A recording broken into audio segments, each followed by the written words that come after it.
Sa bawat baryo, may kwentong hindi dapat binabanggit sa gabi.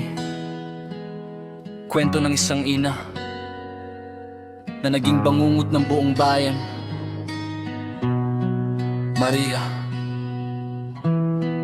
Labo. May isang ina sa baryo noon, tahimik ang buhay, simple lang panahon. Dalawang anak ang kanyang kayamanan, ngunit kahirapan ng kalaban sa bawat araw. Kaya siya umalis ng ibang bansa para sa pangarap ng kanyang pamilya. Pero sa malayong lugar na kanyang napuntahan, may sumpang nagising sa kanyang katauhan. May lalaking kakaiba ang kanyang nakilala, ngiting malamig parang may itinatago pa. Kapangyarihan daw kapalit ng isang bagay. Kaluluwa ni Maria ang naging alay. Maria Labo, anong nangyari? Puso ng ina, bakit naging mabangis? Sa bawat gabi ang pangalan mo'y sigaw, alamat ng dilim. Sa bawat bayan, sa barangay, ina na naging halimaw sa sarili. Sa bawat kwento ng takot sa mundo, ang pangalan mo'y hindi naglalaho. Bumalik sa bahay matapos ang taon, yakap ng anak ang unang sinalubong. Pero may gutom na hindi maintindihan, isang dilim na kumakain sa kanyang isipan. Isang gabi habang nagluluto sa kusina, may bulong na nagsabi sa kanya, hindi ka na tao, sundin mo ang gutom. At sa gabing iyon, nagdilim ang mundo. Dalawang inosenteng buhay ang naglaho, hindi alam ng ama ang lihim na nangyari. Hanggang may nakita siyang bagay sa pinggan, daliri ng bata, tumigil ang oras. Sigaw ng ama sa sakit at galit, bulo sa kamay, hinabol ang asawa. Sa dilim ng gabi, siya'y tumakas pa. Maria Labo, anong nangyari? Puso ng ina, bakit naging mabangis? Sa bawat gabi ang pangalan mo'y sigaw, alamat ng dilim. Sa bawat bayan, sumpa ng gabi, ina na naging halimaw sa sarili. Kung marinig mo ang iyak sa hangin, baka siya'y malapit na rin. Hanggang ngayon sa mga baryo ng Mindanao, may aninong gumagala kapag tahimik ang mundo. Mukhang sugatan, matay walang buhay, at gutom na hindi kailanman mapapawi. Maria Labo, multo ng gabi, alamat ng takot sa bawat sandali. Kung may marinig kang iyapak sa dilim, huwag kang lalabas, manatili sa loob. Maria Labo, kwento ng bayan na hindi kailanman makakalimutan. Sa bawat bulong ng hangin sa gubat, naroon pa rin ang kaniyang anino. Maria Labo.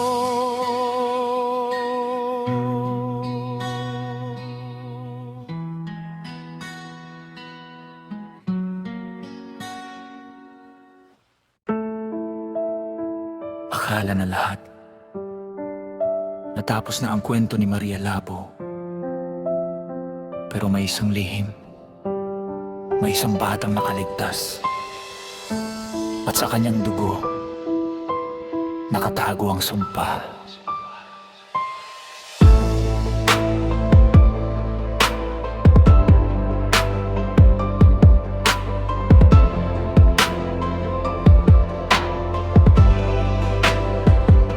Lumipas ang taon, natahimik ang baryo.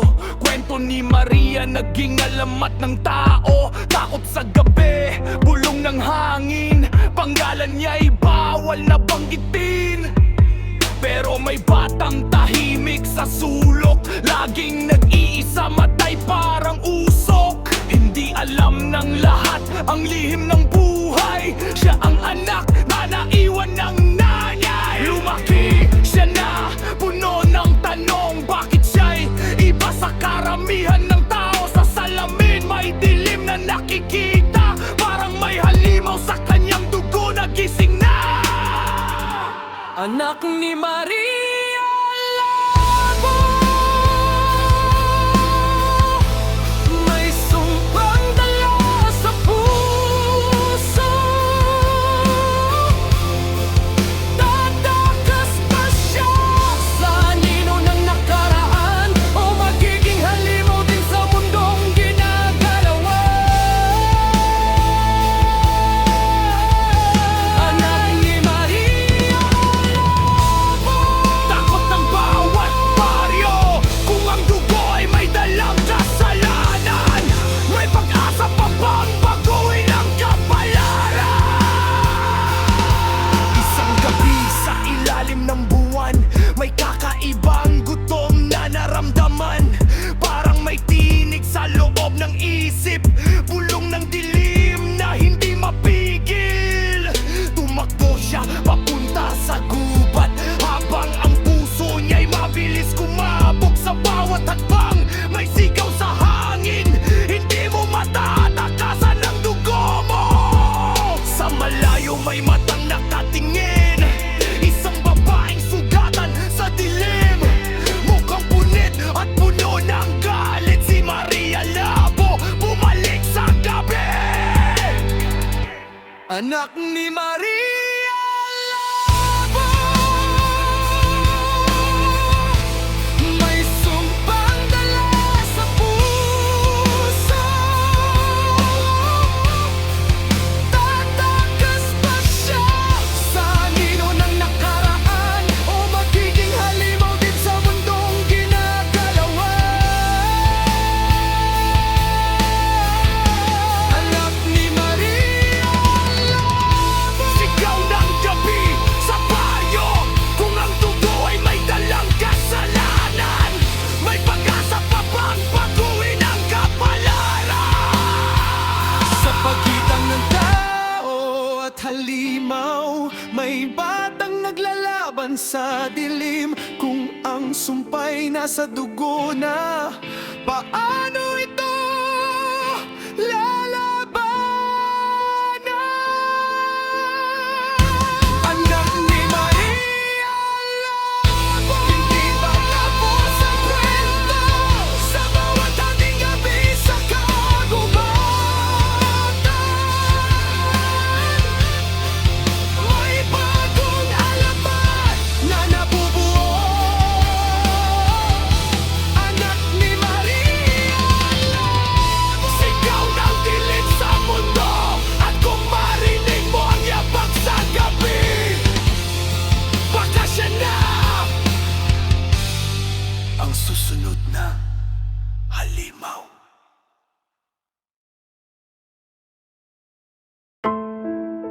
Akala ng lahat alamat na lang siya, pero may mga gabi na mayabag sa kagubatan. At kapag sumigaw ang hangin, isang pangalan ang bumabalik: Maria Labo. Tahimik ang baryo sa ilalim ng buwan. Mga bahay sarado, ilaw ay patay na. Pero sa dulo ng madilim na gubat, may matang nagising sa galit at gutom. Mukhang sugatan, dugo sa labi. Mga yabag niya'y mabigat sa gabi. Taon ang lumipas pero hindi siya nawala. Ang sumpa sa kanya'y buhay pa rin pala. May hinahanap siyang dugo sa dilim. Isang batang may kaparehong lihim. Anak na naiwan sa mundong ito, na may dalang sumpa sa kanyang dugo. Maria Labo, bumalik sa gabi. Alamat ng takot ay muling nagising. Sa bawat hakbang sa madilim na daan, may aninong naghahanap ng kapalaran. Maria Labo, sigaw ng hangin. Bumabalik ang bangungot ng dilim. Kapag narinig mo ang yabag sa gubat, takbo ka na bago ka abutan. Sa kabilang dako ang anak ay gising. May kaba sa dibdib na hindi maalis. Parang may matang nakatingin sa kanya sa dilim ng gabi. Sa labas ng bintana ang ingay malamig. Aso'y nag-aalulong, may aninong gumalaw sa gitna ng ulap. Hanggang biglang may tinig sa likod niya. Isang boses na matagal nang nawala. Anak ko. Paglingon niya'y halos tumigil ang puso. Mukhang sugatan, matay parang apoy. Si Maria Labo, nasa harap niya at ang sumpa'y gusto niyang ipasa. Maria Labo, bumalik sa gabi.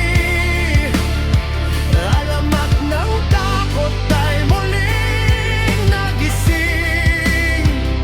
Sa bawat baryo, sa gitna ng dilim, may bangungot na muling darating.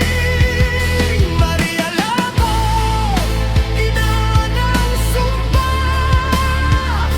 Dugo at dilim ang kanyang dala. At sa bawat kwento na binubulong, ang kanyang anino ay patuloy na mabangon. Kung ang sumpa ay nasa dugo, may makakatakas pa ba? O lahat ng anak ng dilim ay babalik din sa gabi? Maria Labo, bumalik sa mundo. Putik ng gabi sa bawat baryo. Kung marinig mo ang bulong sa dilim, baka siya'y nakatingin.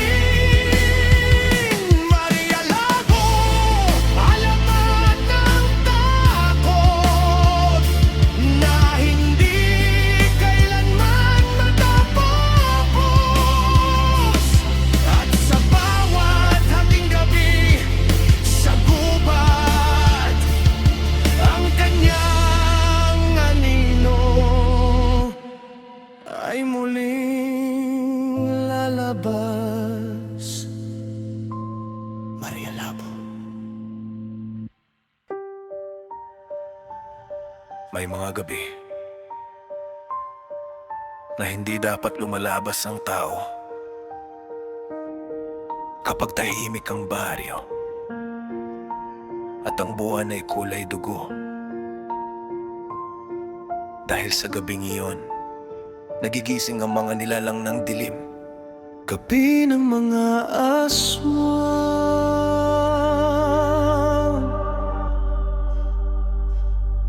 hating bayan, mga ilaw patay, sarado ang pintuan. Sa malayong gubat may sigaw na mahina, mga aninong gumagalaw sa ilalim ng luna. Lumilipad sa langit may pakpak na itim, mga matang kumikislap sa gitna ng dilim. Sa bawat bubong may matang nakatingin, mga nilalang nagutom sa laman ng tao rin. Mga matatanda dati nang nagbabala, kapag taho ng aso huwag kang lalabas ha. Dahil sa gabing walang katahimikan ng mundo, ng tao ay mundo rin ng halimaw. Gabi ng mga aswang, takot ng buong bayan. Sa bawat anino sa ilalim ng buwan, may halimaw na naghahanap ng laman. Gabi ng mga aswang,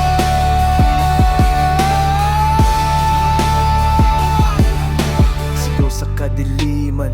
Kung marinig mo ang pakpak sa hangin, manalangin ka, baka ikaw ang sunod na kainin. Sa gitna ng gubat may babaeng sugat, mukhang punit at matay parang apoy na nagliliyab. Si Maria Labo, alamat ng dilim, kasama ng mga nilalang nakagaya rin. Sa tabi niya ay may batang tahimik, anak niyang may sumpang nakapikit. Sa gabing ito ang dugo ay tatawag kung sino ang tao at sino ang halimaw. Sa bawat baryo may ilaw na nanginginig, mga taong nagdarasal habang takot sa dibdib. Dahil alam nilang kapag sumikat ang buwan, may mga mata na nakadingin sa kanilang tahanan. Gabi ng mga aswang, bangungot ng bayan.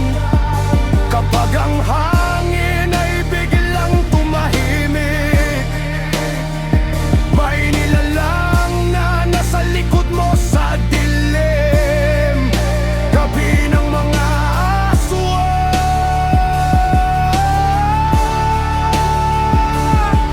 alamat ng kagubatan. At kung marinig mo ang sigaw sa gabi, baka hindi na tao ang sumisigaw sa dilim.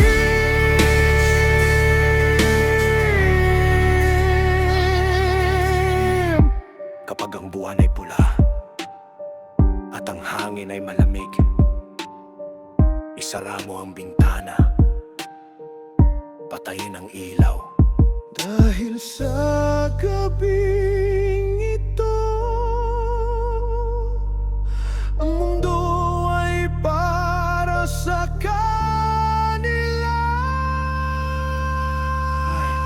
Gabi ng mga aswang, takot ng buong mundo. Sa bawat aninong gumagalaw sa gabi, may lihim na hindi dapat makita. Gabi ng mga aswang, alamat ng dilim. At hanggang ngayon, sa bawat baryo, ang kwento nila'y buhay pa rin. Gabi ng mga aswang.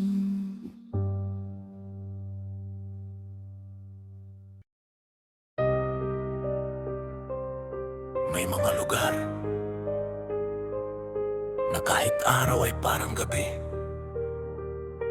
Mga kagubatan na may lihim na hindi dapat gisingin. At kapag may narinig kang sigaw sa dilim, huwag mong susundan. Sa gitna ng bundok may lumang gubat, mga puno matataas, liwanag ay kulang. Doon daw nagtatago ang mga anino, mga kwentong matagal nang tinatago. Mga matatanda noon pa nagbabala, kapag gabi na huwag kang pupunta, dahil may sigaw na maririnig sa hangin. Sigaw ng nilalang na hindi na tao rin. Isang gabi may lalaking naligaw sa daang hindi niya dapat tinahak, hanggang biglang may narinig siyang iyak. Isang boses na puno ng takot at sakit, sigaw sa kagubatan, naririnig sa dilim. Boses pa ng tao, halimaw na nawawala sa hangin. Sigaw sa kagubatan, takot ng buong bayan. Kapag narinig mo ang iyak sa gabi, baka hindi ka na makabalik sa tahanan. Sinundan niya ang tunog ng iyak, habang ang puso niya'y mabilis kumabog, hanggang sa may nakita siyang anino, isang babaeng sugatan sa ilalim ng puno. Mukhang punit, matay parang apoy, dugo sa labing itim malamig. Si Maria Labo muling nagising sa dilim ng gubat sa hating gabi. Sa likod niya may mga matang kumikislap, mga nilalang na hindi mo dapat makita. Sa gabing iyon ang gubat ay buhay at ang tao ay nagiging tigtig na. Sigaw sa kagubatan, bangungot ng gabi. Kapag narinig mo ang boses sa dilim, tumakbo ka bago ka tisugin. Sa kagubatan, halaman ng gubat. Sa bawat puno may matang nakatingin at naghihintay sa susunod na tandaan. Kapag may narinig kang sigaw sa gitna ng gubat, huwag kang lilingon, huwag kang titigil, dahil kapag nakita ka nila, hindi ka na makakabalik. Sigaw sa kagubatan, takot ng mga ligaw. Sa bawat yabang sa gitna ng dilim, may halimaw na kasunod. Sigaw sa kagubatan, alamat ng mundo.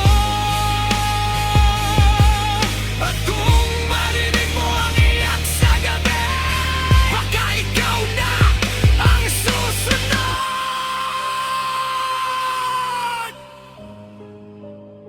Sa kagubatan,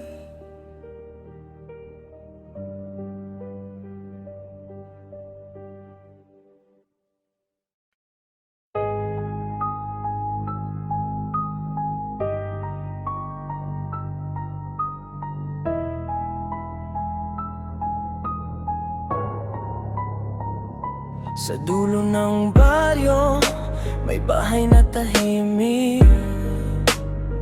Walang ilaw sa gabi, pintuan ay nakasara at malamig.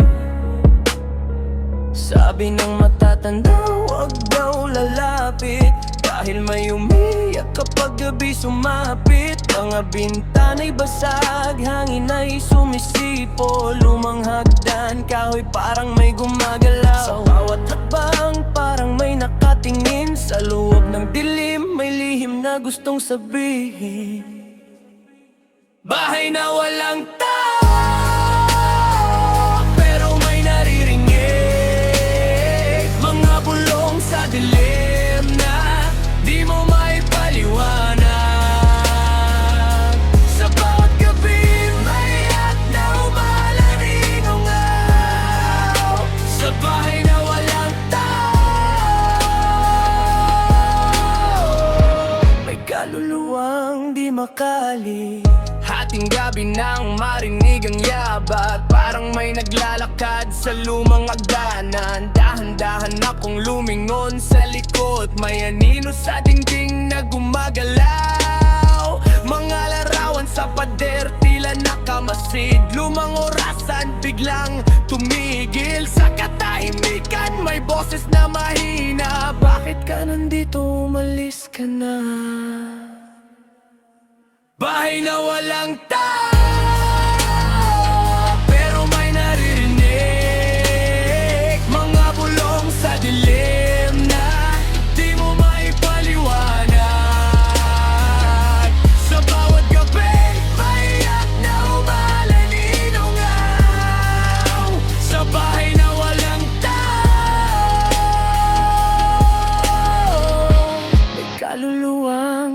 makalis. Sa bahay na iniwan ng panahon, may kwento ng kaluluwang di makaalis. At kapag ikaw ay napadaan sa dilim, huwag kang lilingon, baka ikaw ang sunod na marinig. Bahay na walang tao, pero may naririnig. Mga bulong sa dilim na di mo maipaliwanag. Sa bawat gabi, may iyak na umaling inungaw. Sa bahay na walang tao, may kaluluwang di makalis.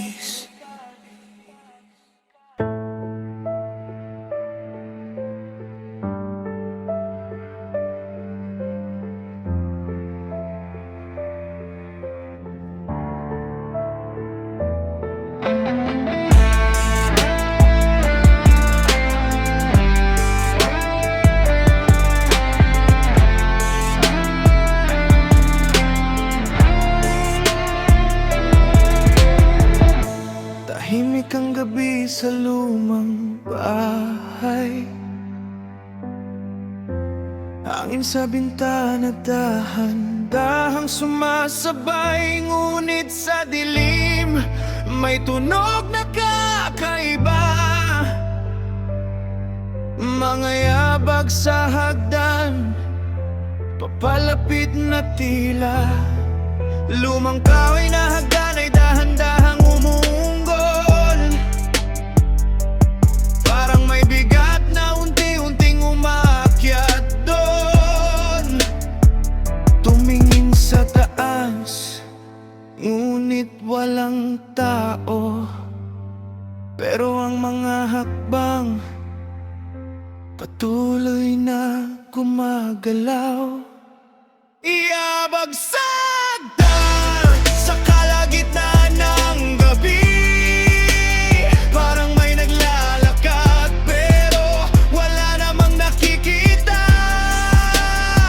Sa bawat hakbang, lumalamig ang paligid.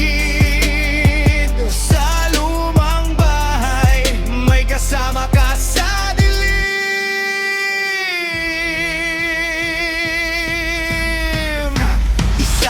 dalawa, tatlong hakbang ang narinig. Bawat tunog parang mas lalong lumalapit. Tumingin ako sa taas ng madilim na hagdan. May aninong gumalaw sa dulo ng daanan. Biglang huminto ang mga hakbang sa itaas. Tahimik ang hangin, ngunit may malamig na hininga. Sa likod ko may bumulong na mahina. Hindi ka dapat nandito. Iyabag sa hagdan, sa kalagitnaan ng gabi. Parang may naglalakad, pero wala namang nakikita. Sa bawat hakbang, lumalamig ang paligid. Sa lumang bahay, may kasama ka sa dilim. Sa bawat hakbang, sa lumang hagdan, may kwentong gustong magsalita. At kapag narinig mo ang yabag sa dilim, huwag kang lilingon, baka nasa likod mo na siya. Hindi.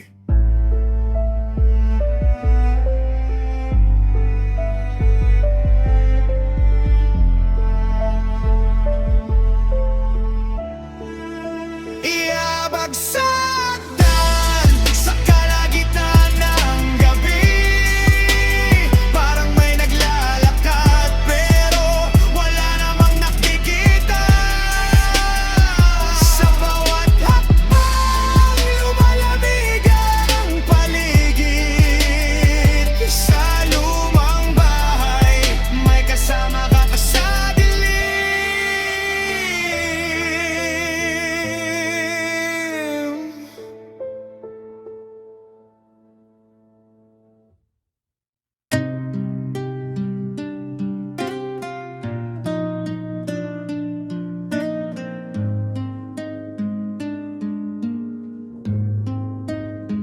Sa taas ng lumang bahay may ilaw na kumikislap.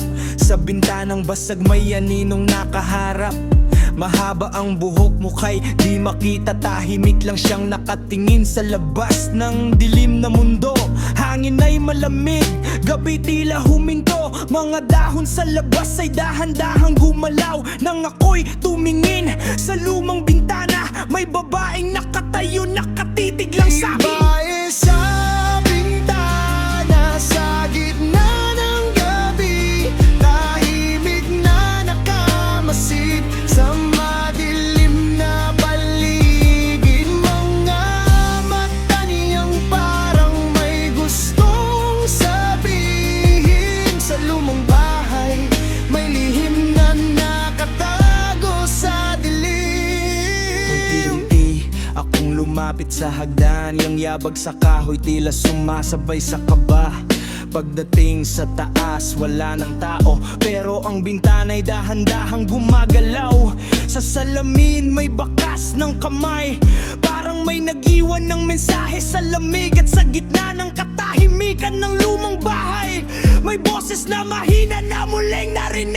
Babae sa bintana sa gitna ng gabi, tahimik na nakamasid sa madilim na paligid. Mga mata niyang parang may gustong sabihin. Sa lumang bahay may lihim na nakatago sa dilim.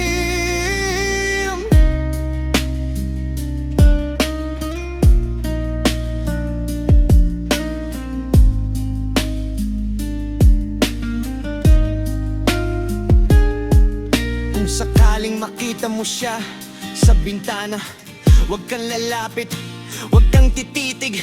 Dahil kapag tumingin siya pabalik, baka hindi ka na makaalis sa bahay na iyon, tite. Babae sa